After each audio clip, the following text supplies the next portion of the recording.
Your Honor. Pagdating po doon sa sinasabi namin na lack of ultimate facts, no? Ito po yung nagsimula pa lang doon sa Committee on Justice when the impeachment complaints were filed. Because the allegation, and I'll stick just with this, I believe, Article 2. Pagdating po kasi doon, there was an allegation of unexplained wealth. Pero wala pong nakasulat kung saan nila nakuha, ano yung basehan ng unexplained wealth na yon.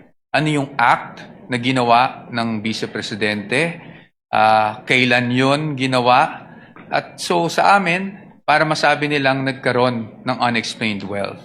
Ang basic, if I may remember, was really just the fact na yung SALN niya ay lumaki from 2007 to 2025, which sa aming palagay does not show any factual allegation whatsoever, except for the fact that it grew bigger over a span of 20 years. Pangalawa, wala rin pong naka-attach, which I mentioned in the oral arguments last week, na kahit anong ebidensya or kahit supporting document man lang, wag na nating tawaging ebidensya, supporting document that will support any allegation whatsoever of unexplained wealth.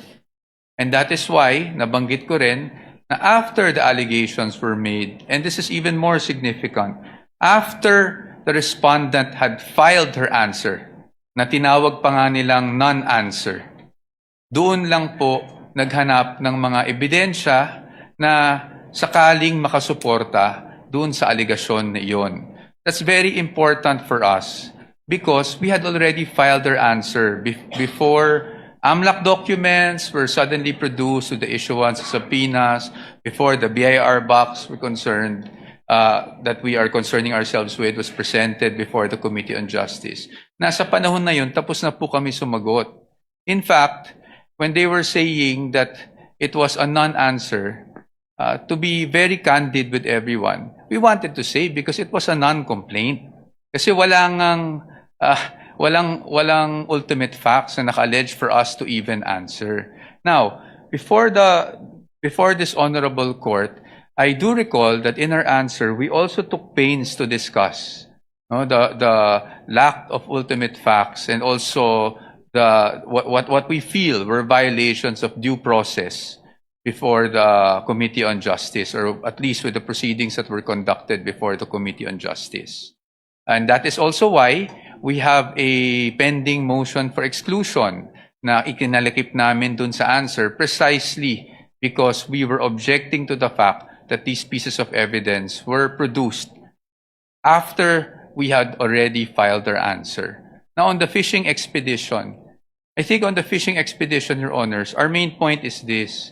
Even if we read the twin requests for subpoenas, ulit-ulit po, nakasulat po doon, because this may show context, because this may show, prove something.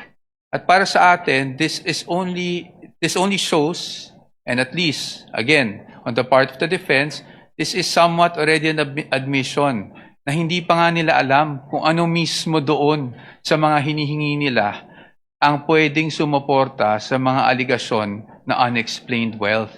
And that's why, if you read the entire request, it uses the word may several times, and it even says in one paragraph, I think it's 3.24, but I might be mistaken, that at least with the request for, with their memorandum, rather, in their memorandum, nakasulat po doon that this does not assume wrongdoing, but they want those documents nonetheless to see if something there will actually help support their allegations. That is why we are calling it a fishing expedition.